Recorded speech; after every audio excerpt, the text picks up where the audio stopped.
Your government hates your guts and wants you dead. The people that I know that are truly seeking, almost all of them have psychedelics in common. I'm Chrys Kyng, and this is Ascend the Matrix, a podcast for lightworkers, starseeds, and awakened souls who are here to heal, uncover the truth, and ascend the matrix together. Thank you all so much again for joining me for another episode of Ascend the Matrix podcast. I'm so excited to bring my guest on the show today. His name is Charlie Robinson. Go ahead and introduce yourself for my audience. Tell us what you do and how you got to the work that you're doing today. It turns out I'm a writer. But I didn't know that. I didn't go to journalism school. I didn't do any of it. Had no interest in writing books. I was working in real estate for 25 years in Las Vegas and Southern California. And it was through through being kind of the sucker at the card game, to borrow a Vegas metaphor. I was working in real estate during the housing boom and bust. In 2007, somebody gave me a book called Confessions of an Economic Hitman by John Perkins.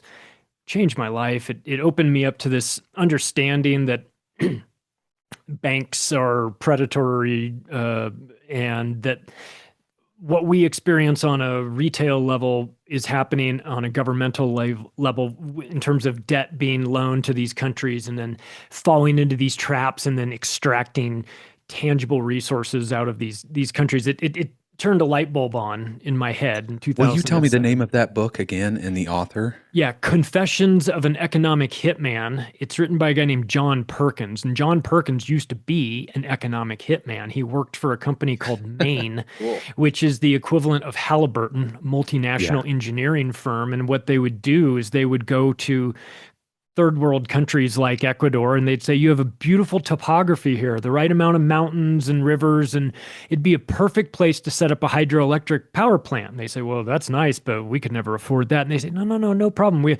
IMF and World Bank have already approved you up to $2 billion. You've got my company will come in and build it. It'll be great. It'll pay itself off in 15 years, and then you'll have electricity. Your children will learn to read at night from the light bulbs. Great sales pitch. And so they do that deal and they build the power plant, and it does start generating electricity and revenue, but never enough to cover the payments. And slowly they start to fall behind. And then the IMF and World Bank come to them like any good loan shark would and say, you owe us a lot of money. But maybe we can work something out. Why don't you privatize your lumber industry and sell it to our buddies at Goldman Sachs, or vote our way in a UN resolution, or allow us to put a military base in your country, some deal that they don't want, they would now be forced into doing because they fell into that debt slavery trap. So I'm reading this book and I'm going, oh my God, this is what happens to people on a small level. This can happen to countries too. And then you get them in debt, and it's no different than a loan shark going to collect on his, with a baseball bat. And I started to realize this, and this led me to, I got walloped in the housing crash, and I was working in housing, and I thought, man, I'm in it and I can't even see it. Like, I need to understand how the game works. I really need to understand how money works. And that was it. And that was what sent me down that path, was understanding the money, because if you understand the money, then maybe you'll understand why you lost your money. and then you go, well, what is fiat currency and Federal Reserve notes? And what is this? And well, if you thought that John Perkins book was interesting, allow me to introduce you to The Creature from Jekyll Island and to find out the founding of the Federal Reserve. And so what happened to me was a bit of self-preservation. I just didn't want to be the sucker playing three-card monte anymore. I wanted to understand what was going on, and I was unknowledgeable about it. And so I needed to read the books and listen to the lectures that people were given. And I set about to just educate myself. No interest, no intention of doing anything other than that, until I had a conversation one day with my mom back in 2015, and I was telling her about some brand new conspiracy I had come across, and she said, "This is all very interesting. It really is. It's fascinating. You have all this information, and it's quite something. what are you gonna do with it? And I didn't have an answer. Yeah. I just didn't have an answer. I'd never even thought about it. I thought, oh my gosh, what am I going to do? I'm not doing anything about it. It's just for my own personal knowledge. And then I started thinking, well, what if I did do something with it? And then it became, I kind of have to do something about this. I felt almost compelled. Like, I understand this and I can lay it out in a way that I think makes sense. I'm not a filmmaker. I don't know how to do that. And I'm also not necessarily a writer, but I could probably give that a shot. So what I did was I started writing the book, The Octopus of Global Control, and I didn't tell anybody I was writing it. That remained throughout the entire writing of the book, but my reasoning changed. That at first I didn't tell anybody because I wasn't sure I was going to finish it. And I didn't want to have, hey man, how's that book coming? Oh, I didn't do it. So I didn't want that undue expectation. So I didn't tell anyone. But about halfway through, I knew I was going to finish it. I knew I was onto something. And then it became, I don't want anybody to stop me. And you can tell somebody about your project that you're working on or your dream, and they can say, that's stupid. Nobody would do that. That doesn't make any sense. Who do you know? You're not a writer. Who's going to publish this? Who are you going to sell it to? All valid questions that I didn't have a good answer for. And so I didn't want the question. I wrote it and wrote it and wrote it and wrote it, and then it came out. Well, that was very intuitive of you. I'm sorry to interrupt, but that was very intuitive of you. And the name of this book is called The Octopus of Global Control. Global Control. So it's interesting that you chose the octopus, and I totally understand why, because of the different arms and the brains that are in each tentacle that connects back to the main brain.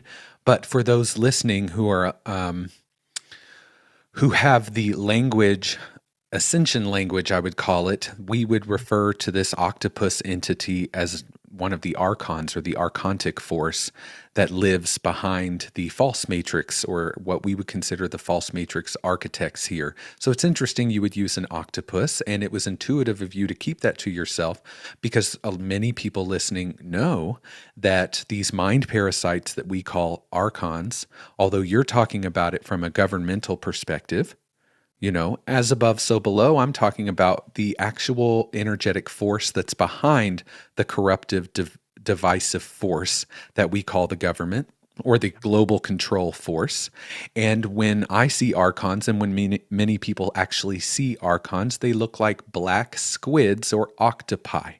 I wrote the book in 2016 and 2017, and it's interesting that you picked up on that. So the octopus is not my symbology, of course. It's been around for a while. There's a quote in the book talking about the tentacles that have infested every courthouse and media and bank, and to escape from mere generalizations, I am talking about the Standard Oil Rockefeller octopus. And this was 1922, so that had been going on for a while. But there was a man named Danny Castellero who wrote a book called The Octopus, and he was 40. He was the same age I was when he released that book, and he wound up packed in a bathtub with his list. Yeah, of course. For that. And so I was aware. Of course, I felt like I wasn't different thread. I mean, I know what he was writing about, and I covered a bit of it in my book. I was, I felt a little bit protected because nobody knew who I was. It's like, well, you can't know I'm going to write this book if I don't even know I'm going to write it, So it's like defeat my enemy through sheer ignorance. But I didn't know what I didn't know. Now it would be a little bit different, because now I kind of know what I'm getting into. But at the time, I felt that was going to be it for me. I was going to write this book. I was going to put it out into the universe. And in a way, I was going to sort of say, I've done my part. I don't want to be accused of knowing this information. And it's not to say I have a monopoly on the information or that I know it all. Please understand, I don't. But to know what I know to the levels that I know it, and be able to explain it in a logical and coherent way with a slight thread of dark humor running through it that Yeah. kind of Yeah. keeps Love you it. kind of laugh at the absurd nature of it all, It but it keeps is. you from jumping out of the window. You know, That's you kind right. of, but so to be able to do that and not do it, be sort of selfish of me. I started saying like, okay, well, hang on a second, man. Maybe this is bigger than you. Maybe you're not the only one who has a vote in this. I mean, you're the one who's going to write the book. And I said, oh God, am I insane? Am I going crazy? And then I started thinking, no, I need to do it. I mean, I need to put it out and then whatever happens, happens. Well, what happened was that it took off and I meant for it to happen, but I didn't think that anything like that could happen. And from that, a series of unusual events that, like a chain reaction that started, led me to some people that were hugely influential in my life. I met Jeff Berwick in 2018 to promote my first book. And Jeff Berwick runs a company called The Dollar Vigilante. Watching Jeff's videos was hugely important for me trying to figure out how the dollar works, and then to have him say, hey, come on my show and talk to me about it. Oh, this is great. And we get done recording and he says, you want to write a book together? I think, yeah, I want to write a book together. And Wow. he says, well, I've got this idea. And I said, well, and in the course of this conversation with Jeff, he made a throwaway line about, oh, it's all coming down. And I go, what do you mean? He goes, like a building. And so he said, well, let's work on this book. And I have one little piece stuck in my head. And he sent me, I've got these ideas. And I said, I have a totally different idea. Let me know but that one thing you said, it's all coming down like a controlled demolition. And that Yes. became the controlled demolition of the American Empire that we released in 2020. And we put that out. What a year to release it. What a year. We put Nice that out timing, Spirit. on the Friday before the elections, and it became a #1 bestseller in the US and Australia on Election Day 2020, Wow. Selection Day 2020. Selection Day. Love that. That's my little sound effect for that. Yeah. Selection Day. I don't know why I haven't heard that one yet, Yeah, but that's exactly what's happening here. And you talk about a controlled demolition.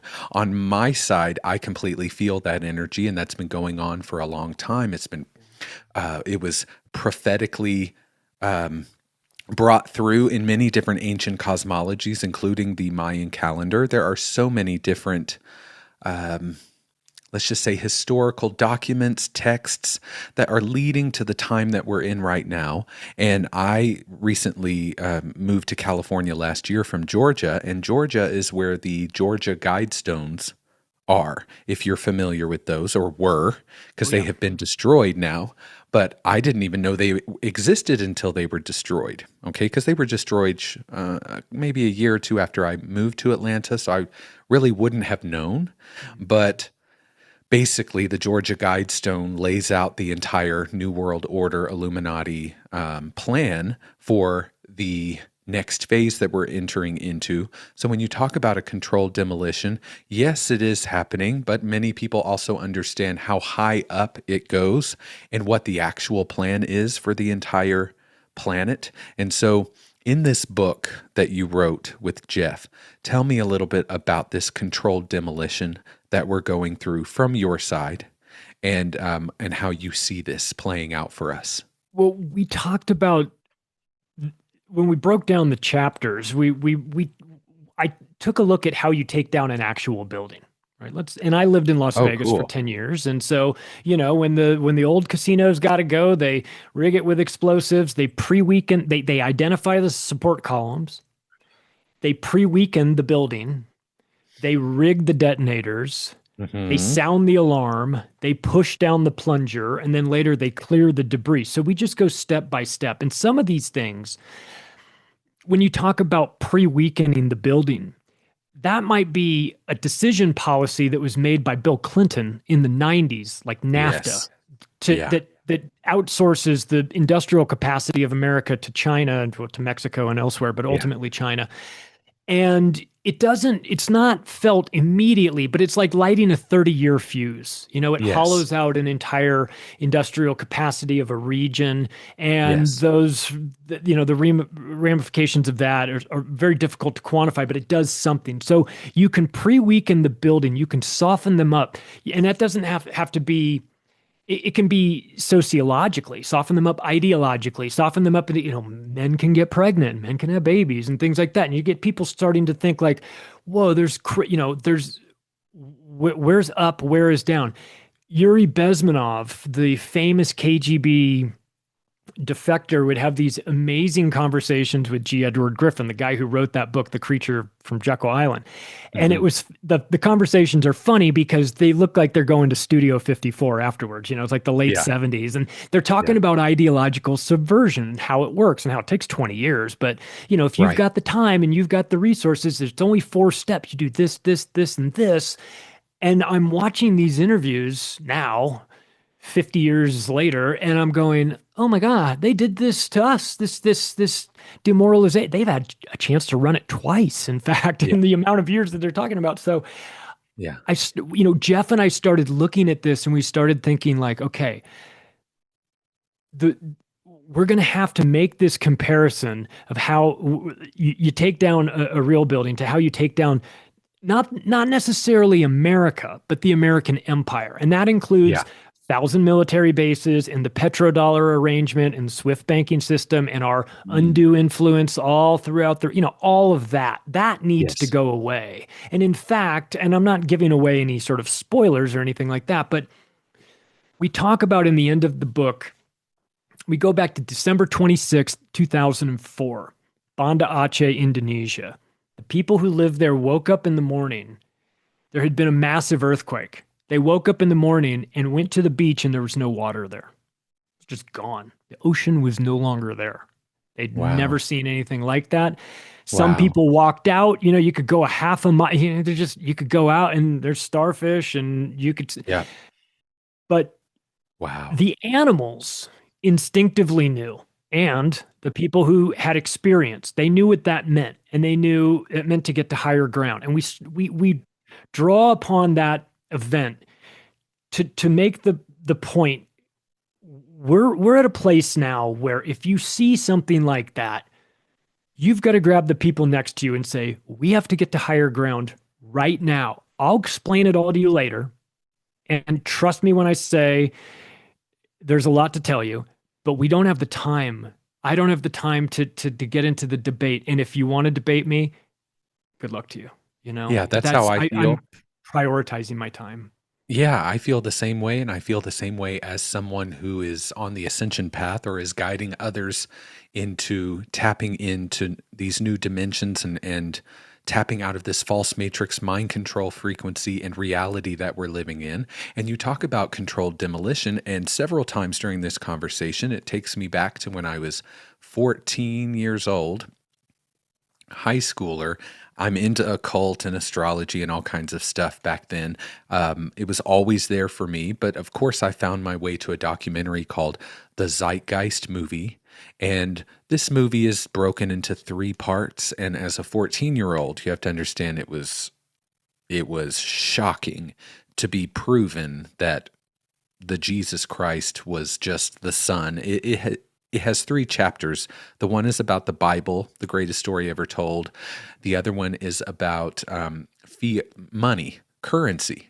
Okay, and they use George Carlin as a narrator and his stand-up show, because George Carlin's a genius commentary on everything that is, all the fuckery that is happening here, as he would say. And then the middle chapter was about 9/11. And it was about the controlled demolition. And so this whole time I keep thinking about that documentary and going, yeah, I was 14 learning about how all of this money means nothing and we wouldn't have anything if it weren't for debt. We have to have debt for everything to exist. And 9/11 happened on purpose for a reason, and they proved it, and how they created these serrated edges into the beams that went up the whole building when they built it, right? So it went up when Saturn was in Gemini, and then 29 and a half years later, it went down when Saturn was in Gemini. It was a satanic ritual. There's this preparation that these events that were planned so long in advance, these bloodlines, these elites are planning these events for 50 years, sometimes in advance. So you're talking about 20-year cycles of being able to indoctrinate a people and the different levels of that, and using controlled demolition as an allegory or a metaphor. And and I'm right there with you, but I also see it being done literally in the form of Yeah. towers and Yeah. structures. Oh, oh, oh, we're really on the same page. Pun intended. Wow. Okay. Let's go there. Yeah. Let's go there because I'm, psychic and I'm getting all kinds of information. And Spirit keeps showing me the movie Zeitgeist movie and keeps talking about One of my this has favorites. to do with 9/11. This has to do with this massive 100-year plan. This has to do with this new world order. And I just want to go into what you feel into all of that and what's happening now. Because when I looked at your work, it didn't scream, reptilians, metaphysics, Right. ascension, Mount Shasta. It was grounded. It's going to meet someone like my dad where he is, where he's ready for this information, but also he has not encountered a shape-shifting reptilian like I have. So that is a little bit over there in the other room for him. Right. So I want you to give us your take on this. Well, I can actually keep 1 foot in and 1 foot out of this because I like both. I mean, I come from the normie world. I mean, there's nothing about my background that makes me uniquely qualified to do this. I just Zeitgeist at the movie was a huge wake up call. I remember where I was working when I was watching that because I was in a place where I had time, but I had to be there and there wasn't a lot going on, and so I could watch things like that, and I learned quite a bit about it.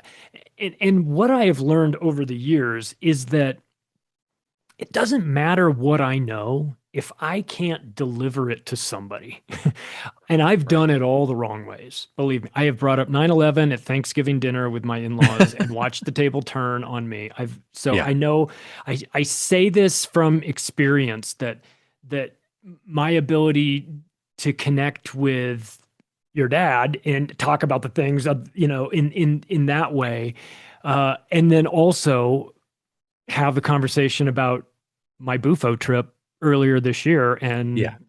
and the details of how that made me feel and how I'm convinced that we're inside of a simulation and that I've, seen Well, the let's grid talk and about that a little bit. That's the work that I do is medicine work. That's much of the yeah, work that I do. And that's why I work with medicines because how much it cleans you out and how much you're able to download and bring in. We are in a false matrix. So for people to say, I shouldn't need medicine to do that, why do you think Tibetan monks are meditating for 12 hours or days at a time to reach a state that you could reach in about 3 seconds, if you remember correctly, yeah. before you fell back? Okay. And that was a complete surrender for me, but I've worked with many medicines. Bupho is one. And so share with us what came through for you there. Because everyone listening to Ascend the Matrix is not listening to a podcast about taking a organic divine matrix and refining it. They're listening to this because they understand they're living in a false, dense 3D matrix or a control mechanism, a simulation architected by a force that is alien, if you will, but also embedded into our minds and we're creating it for them. But what was that like for you to sense into that during this journey that you had with the toad? Yeah. So I'll go back to 2019. This was the first time I went to Anarchapulco, the largest anarchist conference in the world in Acapulco, Mexico. I went as a speaker first 3 times. Now I'm the MC. The first time I was there, I did the DMT ceremony, and it's Uh-huh. 5-MeO, blown up your nose, and Yeah. 40-minute, and that sort of Yep. thing. Yep. I sign up for it by myself. I'm on this trip by myself. They assign you a partner. Nice to meet you. I meet the guy. The shaman goes, you and you. Like, I want you two to be. I don't know why. Yep. I Yep. know why, but at the time I didn't Yeah. know why. Yeah. And he go, Yeah. you and you. And so I go, what do you do? He says, I'm an artist. I go, what kind of art do you do? He's post-pop surrealism. I go, what the fuck does that mean? He goes, I have a painting of Mickey Mouse, and he's holding a gas canister with a Bitcoin logo on it, and he's burning down the central bank behind him. I was like, oh my God, we're going to be friends. Like, where have you been all my life, my man? So he's explaining what his art style is. And so he said, what are you doing here? I said, well, I'm a writer. And oh, okay. So we do this DMT ceremony. He goes first. He's blindfolded, shamanism, voices, music, all this stuff. He goes first. I'm kind of with him. He had a good time. Then I go after that. And it was an amazing experience. We get done with the whole thing. He goes, "You want to come just chill out in my room? I'll show you my art. Brought some of my art with you." Yeah, I'll go. So I go up there and I see his art. And this guy becomes like a friend of mine. The next year, I see him again. "Hey, good to see you." Then the next year after that, I see him. We're there. The one year, he says, "I've got something for you." I said, "What is that?" He says, "Well, I know you've always wanted to smoke DMT." And I said, "Yes." And he said, "Well, I've got it.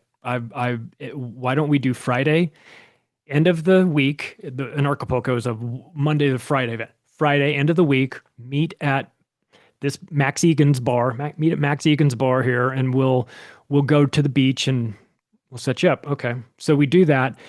It's nighttime, beautiful, great. I don't know if it was a full moon, but enough of moon that you could see the waves crashing. Nobody's out on the beach. There's nobody there. And he has a vape pen, and he says, "All right, this is, and since I've done this with him before, I feel a little bit more comfortable." We go through and, you do it, lay down, close your eyes, all the patterns, right? We go through this, we do a couple of sessions of this. And then the final one, he says, "All right, I want to try something different. This time, I want you to remain seated, don't lay back, and I don't want you to close your eyes. I want you to keep your eyes open, and I want you to stay seated, and I want you to tell me what you see." And that was the only thing he told me. And he said, "I want you to hit this until I'll take it out of your hand, like till your fingers don't work. You know what I mean? Go and go and go and go."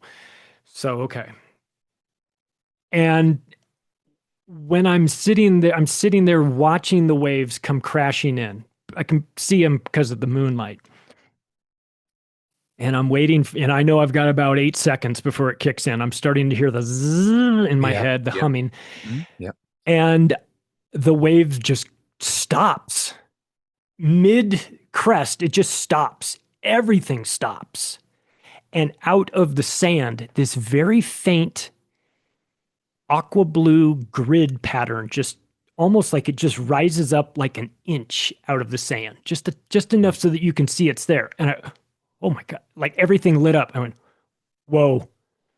And you look as far as that grid goes, it goes all the way out through the sand to the water, to that wave, as far back in the horizon as you can go. But where does it go when I look up? I look all the way up, and I can see that I am inside a contained firmament with grid patterns all the way. And I'm looking, and I can just see, it's like I had a CAD animation design program. And the first layer is the kind of structure of it all. And then you add the layers over that, the skin tones and everything. It's CGI. It's simulation. And when I got done, first of all, I looked at him and I said, "How can I go back to reality after that?" And he laughed. And he said, "What did you see?" And I said, "I saw the grid." And he said, "I knew you would. Everybody sees the grid with this stuff." Yeah. And I was like, now, can I ask you, was the grid like a checkerboard, or where it was lines running parallel and then lines running perpendicular? Yes. Where you saw it like a checkerboard, kind of like Freemason floors or Illuminati floors? A checkerboard but none of it was filled in. It wasn't one was black and one was, it was just, I could see like it was the outline of what could eventually become a checkerboard. And there is an organic matrix as well. What I want everyone to hear is this cube matrix, this AI false matrix that we're in, operates in these very rigid 90-degree angles. So you're seeing everything being held together like a mesh. Yeah. And we understand that. But that also is a net. Okay.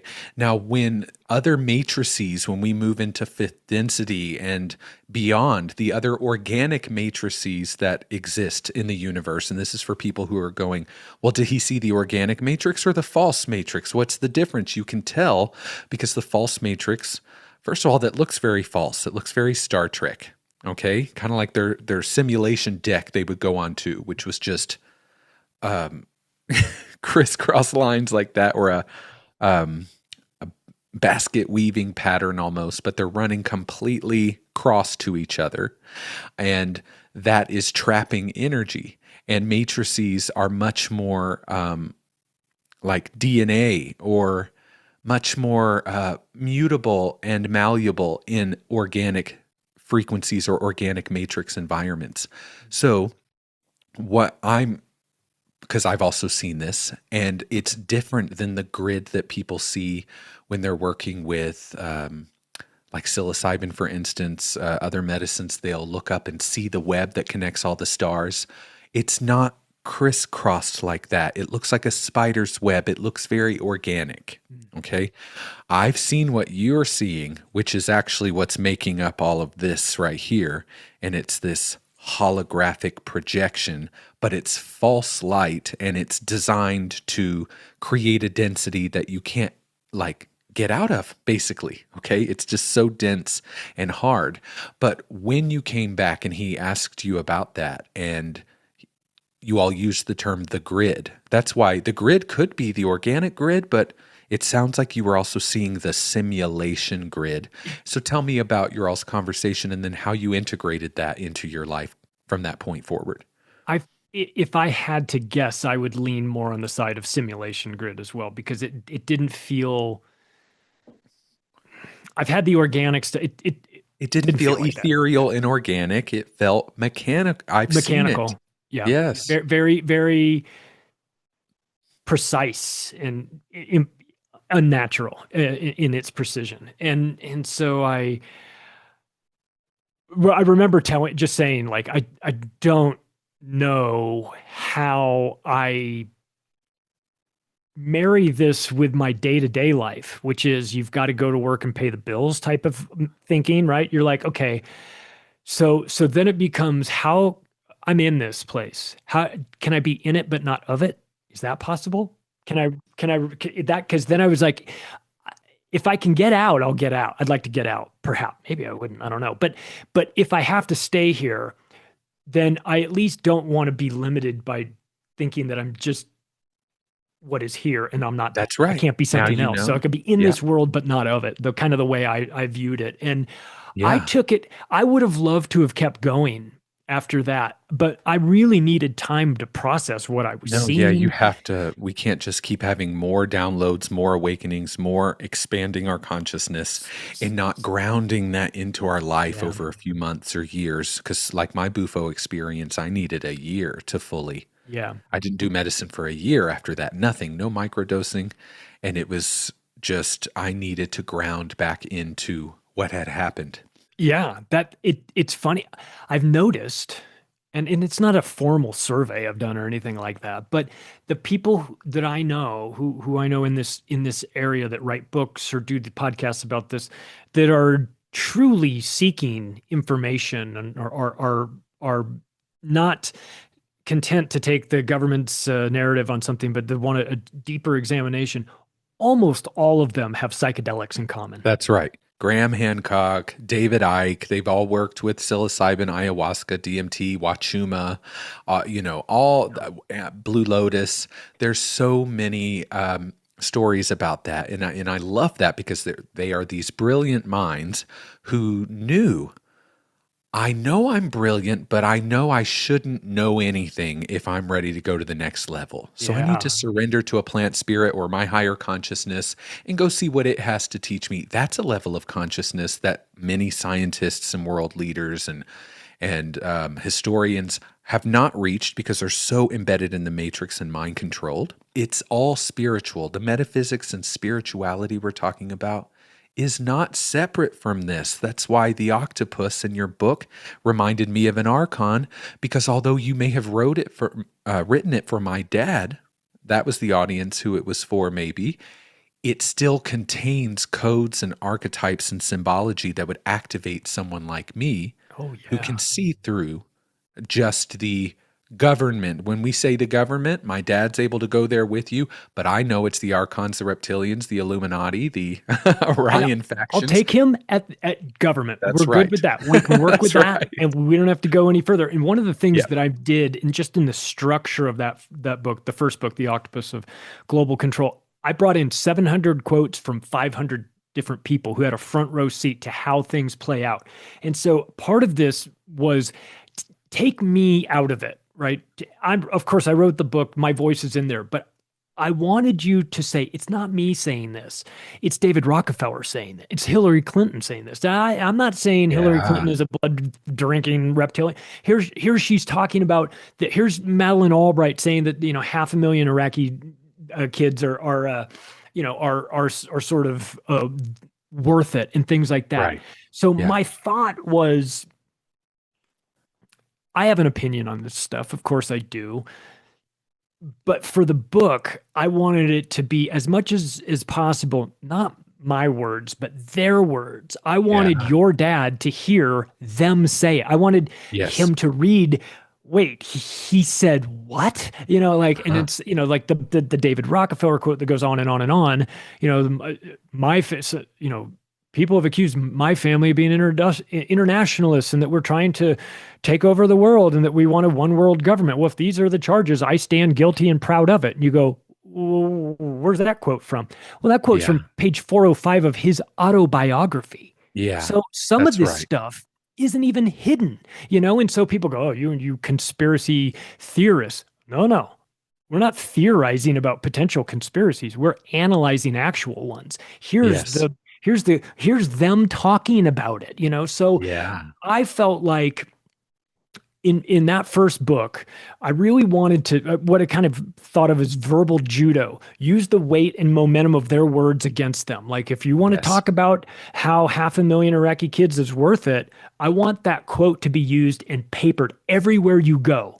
Everywhere Madeleine Albright goes, she needs to be the person that said that. And I want everybody to know that she said that, because so many people go, I never heard that. I thought she was a decent lady. That's what happens. That's what happens is there are times that people's memories are being wiped.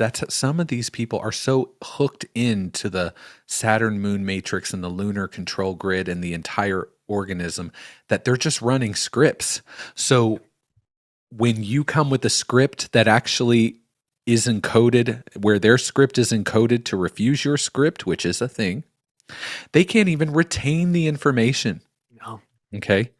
It's so interesting what's happening right now, because you're bringing a conversation up about, what is happening. And now I want to, or what is happening in the world from a governmental perspective, but now I want to go into where you're at now. You've had this experience with DeeEmTee and the toad medicine. You've seen the grid. Where are we at now? Because before we got on here to press record, you mentioned World War III and what that would look like. And I don't want to send anyone into a panic or fear, but I want you to talk about that, because I think people listening to this can hold this information and also understand the way in which this may be showing up is different than it was before. Yeah. And let's talk about it. I started thinking about the direction that we're headed. And there's global conflicts happening in a variety of places around the world. And there's a lot of talk about World War III. And I wonder, I started to think about how our history books are such lies, and everything is kind of made up in the aftermath. And I was starting to wonder how they would frame World War III, when they would say it started more precisely. And I started thinking, well, what would be the trigger event? What could be the trigger event? Or what would they say was the Archduke Ferdinand moment, right? The thing that happened that started it all. And whatever it would be, of course, it would be a lie, but it'd be a manipulation. And I started to think, what would that war look like? We had the trench warfare of Verdun in World War I. We had the shores of Normandy in World War II and the jungles of Asia, is it going to look like that? Is it going to be tanks on every corner? And I started to think that, the most devious form of warfare is the type that you don't know is being conducted against you. And you And I can't think a see. case can be made that we're already in a form of World War III, and that when you look at fifth generation warfare and how that information warfare, psychological operations, economic hardships, resource warfare, there's a variety of ways to come at the people. And I think we make this calculation. We need decent, good people. We're here. We're not in a war with anybody. I'm not trying to start a fight with some country. I don't have any beef with them. Like, therefore, there's no incentive for us to go to war. So, therefore, there won't be a war. But unfortunately, the people in positions of power see this very differently. And these are banker wars. And the amount of control that gets moved into their hands, and the amount of crimes that get papered over in the aftermath of this, and the ability to rewrite history and to make yourself into the good guys. And I started to Ooh, look into where we are, and I'm thinking, this battle isn't against some external country coming to get us. It's our own government trying to control us, and they're yes. doing an exceptional job of it. And the what started in the summer of 2020 as a psychological operation has really turned into such an amazing information gathering opportunity for these people Yes. to watch how we behave. When you insert a variable here, when you have the media crank this Mm, up to 11 yeah. on this topic, and then you have them pretend like this other topic doesn't exist, what happens? Oh, we got Bill de Blasio has to give out cheeseburgers because nobody's uptaking that fast Yeah. enough. And you go, okay, well, I started to think about that. I said, well, maybe the war started during 2020. Maybe it was that. And I thought, no, no, no. We're in it. We're in it now. And that the information that they gathered during the lockdowns, and the behavior profiles that they built on all of us, and the psychological traumatization, and the Yuri Bezmenov special that we went through, the crisis, the 6-week crisis, the normalization, all of that has put us on a path where we're in this war. We just don't even know it. Nobody has gotten me kicked off of YouTube faster for an episode than Alana Freeland talking about the space fence, talking about geoengineering and 5G and the direction that that is going. I put a video up with her. She's the sweetest lady in the world, and she's just soft spoken, and she'll just talk to you about the geofence. And you put that up, and ding, ding, ding, ding, ding. They do not want you talking about that. That really kind of got on my radar. I thought, well, that's interesting. And I get it when I have David Icke on and I get dinged. That's to be Yeah. expected. But I wasn't counting on it with her, and so I started to. I'm always very concerned about these things, but I started to talk to people who do work on that, or who have either written books on it. I know some people who had designed their own clothing line with embedded fabrics that block that, hats, shirts, and Yeah. Yeah. and it's turned into, unfortunately, a bit of a cottage industry where you can make EMF protecting clothes, and so I And think devices, necklaces, things to go yep, on your phone. yep. There's a brand called Aristech, AIRES. I don't have any affiliation with them whatsoever, but many of my clients use their products and say that they work and really help, and their headaches go away that were caused by 5G towers that were put outside of their homes. Yeah. And so it's interesting that we live in a time where there's a major industry booming just to protect us from the technology that is harmless. It's totally harmless. It's so harmless that you're not allowed to know about it. Of course. Right. Yeah, and that unfortunately is kind of where we've gone with this, and the idea of covert mind control has been around for a long time. We know about this, but I think now the technology has caught up with us. Voice to skull is very real. That technology has been around for a while. You can talk to the people who've been gang stalked and their experiences with that. There's a fantastic book called Project Camelio about this guy who gets gang stalked in San Diego in 2005, and it's a true story, and the things that they do to this poor guy are out of Yeah. control. But the Yeah. technologies that they had for him to make him go crazy, just as an example, he looks out of his window one day while they're messing with him, and he just looks out the window, but what he sees is not green grass and blue sky. He sees a red sky with three suns in it and like blue grass.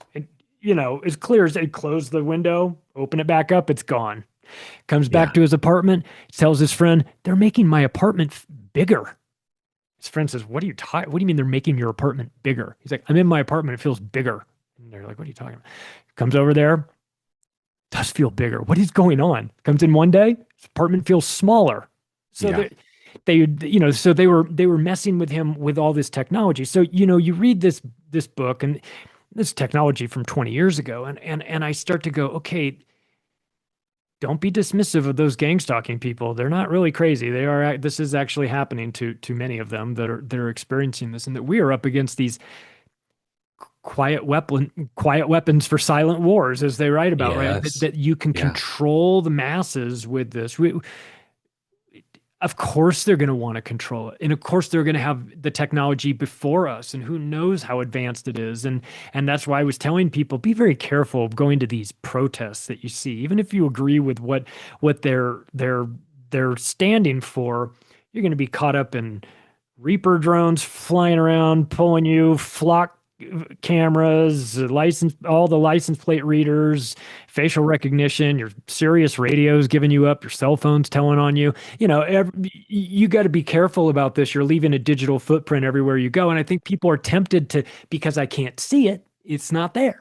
Because I can't feel it, it's not happening. Because the lead paint looks fine to me, until it's not. And so I think that for those of us who are sensitive to us, at least aware of it, can we stop it? No, probably not. But we can mitigate it in our homes, for the people who we love. We can recognize that they are spraying us, and we can do the things that we need to do to develop our physical armor. I'm sure emotional armor is necessary as well. I mean, however you want to look at this, and you're going to have to get honest that these people are trying to weaken you. I mean, I tell everyone this: your government hates your guts and wants you dead. When you start from that position, a lot of things make more sense. And so when you realize you're on your own in terms of protecting yourself, taking care of your body, taking care of your mind, and all these things, if you outsource that to the media or to the pharmaceutical industry, you will get nothing but poor results. And so for those who have awoken to this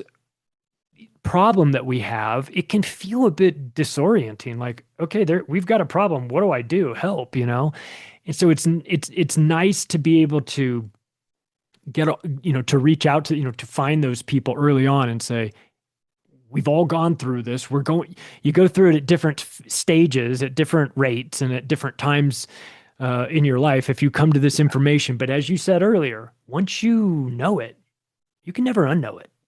This is your path. Yeah, I have a community. It's got about 30 people in it. It's called the Ascended Collective, and people come in there with all kinds of ascension symptoms and things that are going on with them. So I'm very aware of what's happening, even based on their feedback, what's happening in the general collective on what's happening during certain moons, certain astrological events, certain solar flares, things like that we report on. But also I have clients that are coming who are being energetically attacked. And many of them I'm seeing when they think they're all just entities and they're all just demonic entities and that sort of thing. And several times I've had to tell people, no, you've got actual technology that's affecting you. You've got something technological. You've got something at a retreat I just hosted, a private retreat. I was guided by the medicine to do some type of psychic surgery, and I just did what I was told. And this huge mechanical dragon came out of her. It was like so long I had to wait 5 minutes for it to fully come out of her. I've never seen anything like that. It was so artificial.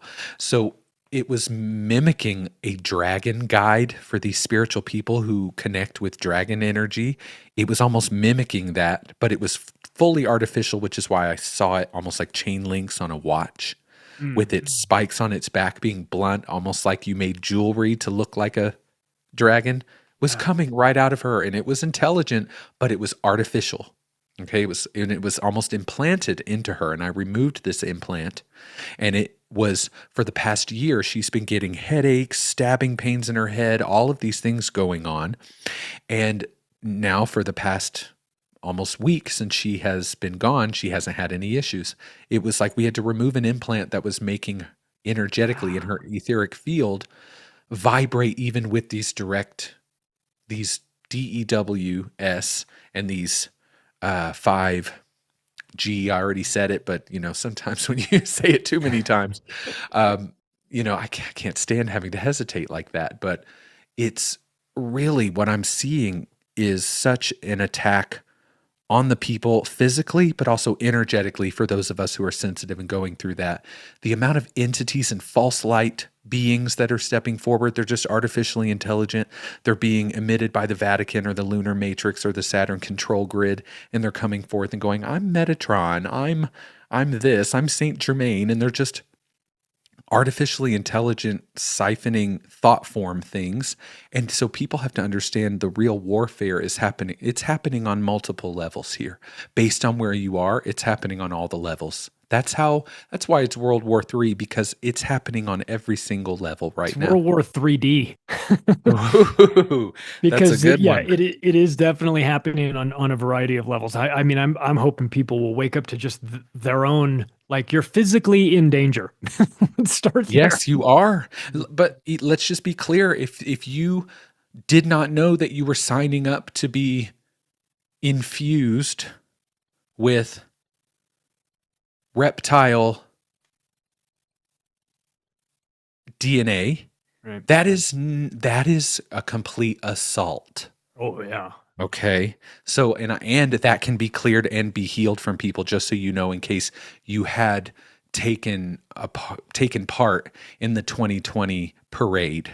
Let's just say that there's healing for you, and that when we really get down to it, the government is run, in my opinion, by alpha draconian reptilians, and they hate humans. This is their planet. They think they've been here longer, and they've also occupied the inner earth way longer than we could ever imagine. So they really do not like us, and they're also very jealous that we're able to create reality. We're master creators. We're actually creating this false matrix for them because they cannot create it, because they've cut themselves off from source, or God, if you want to call it that. So when people say that we live in Satan's realm, what they mean is we live in Saturn's matrix, and the beings that initiated or created that black cube artificial reality do not like us. We are cattle, we are herd to them, we are food. And so instead of taking that personally, just look at it the way that we treat animals on this planet in factory farming. It's a direct representation of the way that they look at us humans. So understand that it's not personal. You're just a human. They don't like you. This is their planet. It's our job to protect ourselves from them, and then to wake up. Because when we truly do reach fifth density and unity consciousness, they can't even access us there. That's the metaphysical direction I wanted to take this in, is if we keep refining, protecting ourselves, gathering in community, sharing, and knowing that there's pockets like the Ascended Collective, or maybe some offerings that you have where people can come and feel understood and not crazy and supported during this time, we'll get through it all together, because they cannot win. They're outnumbered. They're doing everything they can right now to get this one world, new world order to fully be executed. And they're not going to win, especially for the people who are awake, who are on the ascension path and are healing. Now, is there anything else you want to share with us before we go? Well, since we did talk about 9/11, and you've mentioned the Saturn several times, anyone that is, next time anyone is in New York City, go to One World Trade Center, the one building now. But before you go in, go around to the to the monument that they made, and knowing what you know about black cube symbology, Yes. take a look at that. It's and you there. ask yourself, of all the things they could have put here, why this? Why It this? matters to them, so it should matter to us. Yes. And all those symbols carry a frequency. So they want you to keep seeing those symbols, because when you see those symbols and they're attaching the mind control to that symbol, you immediately, just like in beta sex kitten programming, I'm going to get completely, Yeah, we might as well. I'm going to get forget it. completely exiled from YouTube. Oh my God. So it's the same sort of thing. It's MK Ultra, but also it's like it's their celebration. It's their monument to the satanic, saturnic ritual that they did. Because I have a very dear friend who lives here in Mount Shasta, who for much of his life, because he was raised in the Illuminati satanic ritual cult, he was taken under the towers for satanic rituals hundreds of times. Whoa. Okay. So they have the basements under there for the weapons and the drugs and that sort of thing, but in the really deep basements, not the one where they set off the bombs. Those are the upper basements.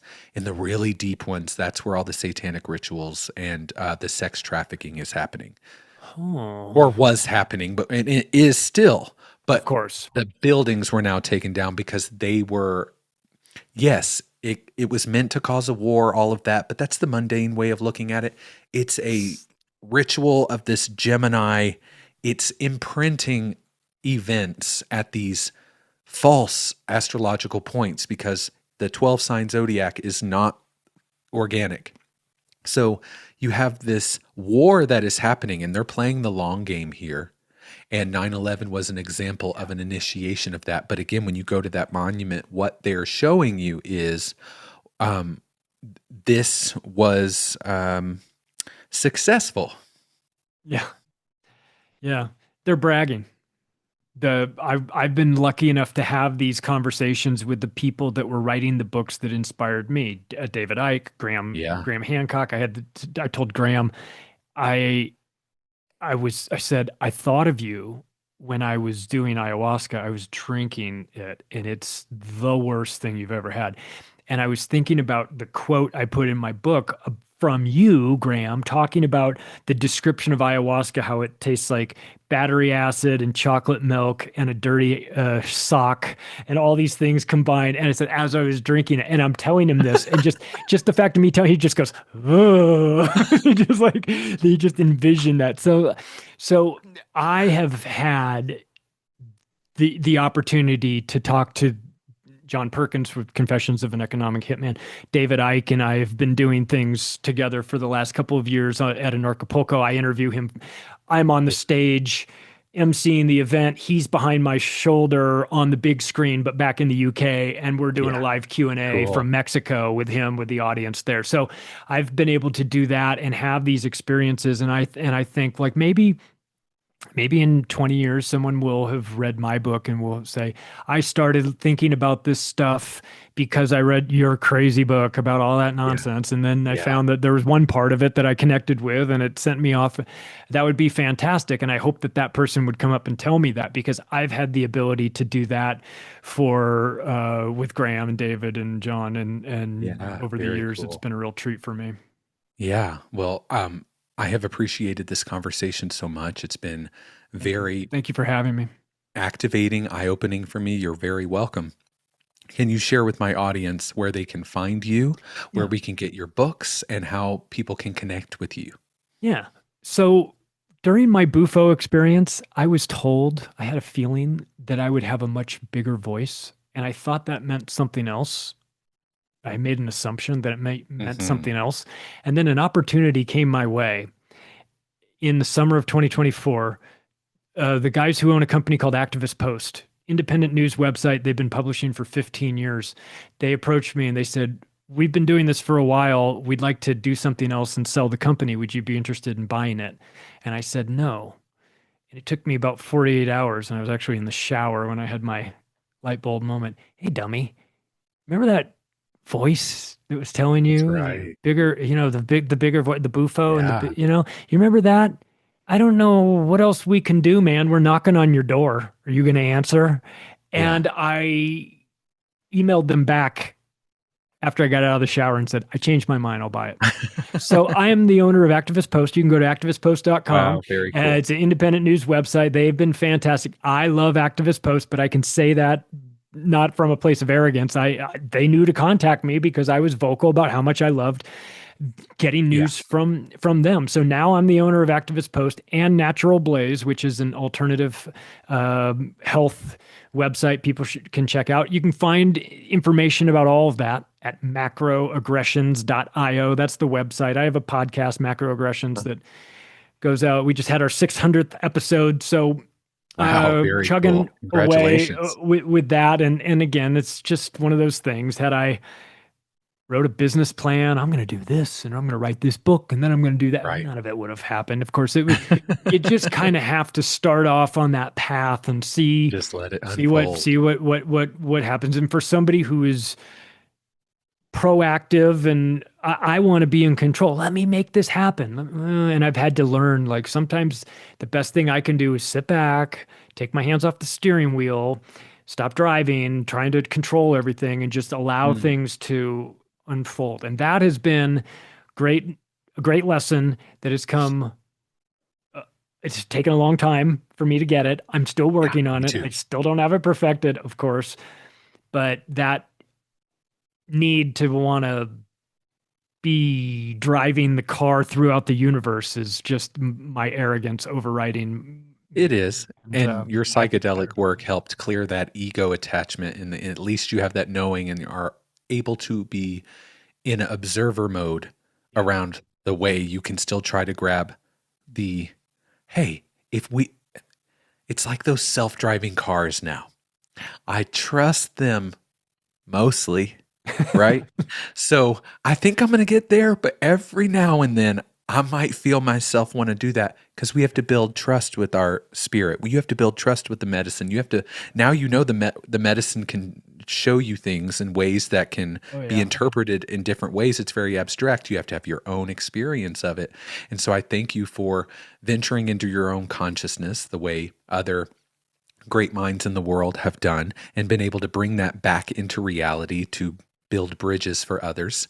And so we can all ascend this matrix together. Okay. That is exactly what this is all about. We're trying to figure this out. And my little human brain is doing the best I can, but I realize I'm limited and I don't have it all figured out. And I don't expect to, but I know some people and they're working on it too. And maybe if we put our heads together, we'll make a little bit more sense of where we are and what we're doing and why we're here, because it feels very disorienting without a map.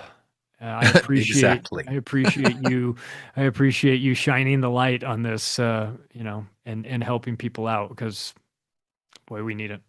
Yeah. Well, thank you for seeing that. And thank you all, the audience, for joining in on this wonderful conversation. I hope that it triggered you in positive ways and moved you into a new direction or expanded your mind. And again, we're all in this together. I'm going to put Charlie's show notes below, all of the links to be able to find him, work with him, and check him out. And of course, my links as well, in case you have any questions for me. And I'll see you all next time for another episode of Ascend the Matrix podcast.